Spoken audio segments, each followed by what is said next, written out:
అంటే నా first question ఏంటంటే ఈ 24 ఏళ్ల పోరాటంలో మీకు ఎప్పుడు కూడా విరక్తి కానీ విసుగు కానీ లేకపోతే ఒక రకమైన నిస్పృహ కానీ రాలేదా? ఇవాళ నిన్న జడ్జిమెంట్ వచ్చిన తర్వాత మీకు ఏమనిపించింది? అందరికీ నమస్కారం అండి. నమస్తే. 24 ఏళ్ళ నా పోరాటంలో నేను ఎప్పుడు విసుగు చెందలేదండి. ఎందుకంటే నా కూతురుని నేను కోల్పోయాను. నేను ఒక కన్న తల్లిని. నా కూతురు అన్యాయం అయిపోయింది. ఎంతో ఎదగాల్సిన అమ్మాయిని మేము కోల్పోయినాం. నా కుటుంబం కోల్పోయింది, నేను కోల్పోయినా. అందుకని ధైర్యంతో ఎవరు సహాయ సహకారాలు ఇచ్చినా ఇవ్వకపోయినా నేను ఒక్కదాన్నే ముందరికి వెళ్ళాను. అదే నా కూతురికి న్యాయం చేయాలా, అంతో ఇంతో న్యాయం చేసుకుంటాను అనే ధైర్యంతో ముందరికి వెళ్ళాను. 24 సంవత్సరాల తర్వాత సెషన్ కోర్టులో నాకు సంతృప్తి ఇవ్వక హైకోర్టుకి వెళ్ళాను. హైకోర్టులో ఈ సెషన్ కోర్టులో ఇచ్చిన 5 సంవత్సరాలను మళ్ళీ సగానికి చేశారు. అక్కడ నేను న్యాయం కోసము జీవిత ఖైదీ పడాలి అని చెప్పేసి నేను హైకోర్టుకు వస్తే సెషన్ కోర్టులో పడిన దాన్ని మళ్ళీ సగానికి సగం తగ్గించారు.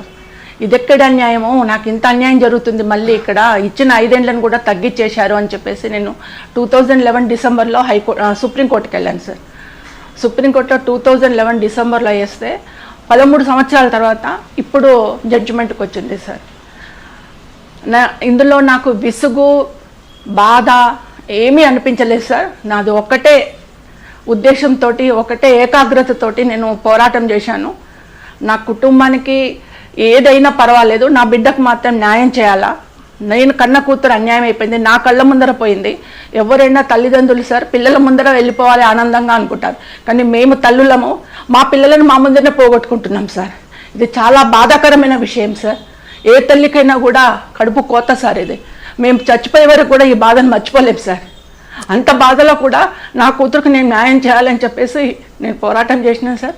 But I respect the Supreme Court, I respect the judgement.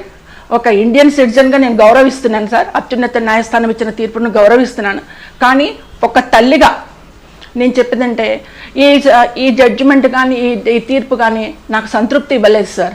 ఎందుకంటే నా కూతురు ప్రాణం పోయింది, మంచి భవిష్యత్తు ఉంది, యుక్త వయసులో ఉన్నప్పుడే పోయింది, తన జీవితాన్ని అంతా కోల్పోయింది, తన ప్రాణాన్ని కోల్పోయింది. ఏ కుటుంబాన్ని అయితే డెవలప్ చేసుకోవాలో, నాకు తండ్రి లేడు అయినా కూడా మా అమ్మకి నేను చేయూతగా ఉంటా, నా కుటుంబాన్ని డెవలప్ చేసుకుంటా అని ఒక మంచి ఉద్దేశంతో కష్టమైన ప్రొఫెషన్ హీరోయిన్ ప్రొఫెషన్కి వచ్చిందో అట్లాంటి అమ్మాయిని చేతులాగా చిదిమేశారు సార్. నా కుటుంబం అప్పటి నుంచి ఇప్పటివరకు కోలుకోలేదు, నా బిడ్డను తెచ్చుకోలేకపోయినా.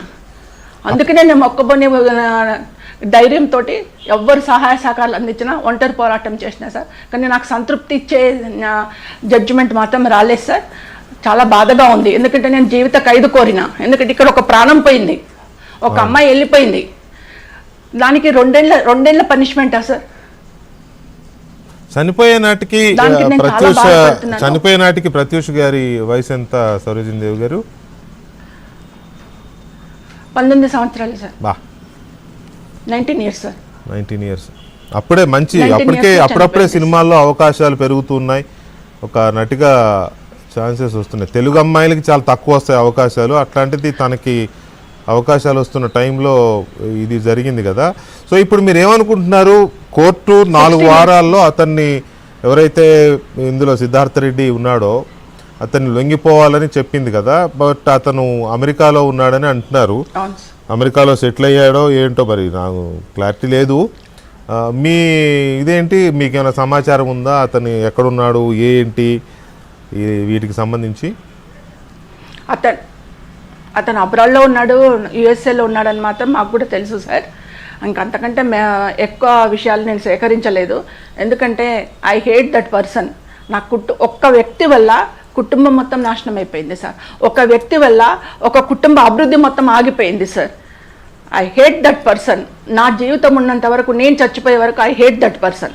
రాక్షసుడు, మృగం సార్. ప్రేమ అంటే తెలవని ఒక మృగం సార్. ప్రేమ అంటే మనుషులను, అమ్మాయిని చంపుతావా? నీకు ఇష్టం లేదు, నీ ఇంట్లో ఒప్పుకోవట్లేదు, వదిలిపెట్టేసాయి. తన బతుకు తాను బతుకుతుంది, నీ బతుకు నువ్వు బతుకు. అది ప్రేమ అంటారు సార్. కానీ ఇవి మృగాలు, మనుషులలో తిరిగే మృగాలు సార్ వీళ్ళు, మనుషులలో తిరిగే రాక్షసులు వీళ్ళు. ఐ హేట్ దట్ పర్సన్, అసహించుకుంటున్నా. నా ఉద్దేశంలో, నా కుటుంబ ఉద్దేశంలో అతడు చచ్చిపోయిన వాడితో సమానం సార్. మేము బతుకున్న మనిషి అనుకోవట్లేదు, చచ్చిపోయిన మనిషి అనుకుంటున్నాం. ఇది ఎవరేమనుకున్నా పర్వాలేదు.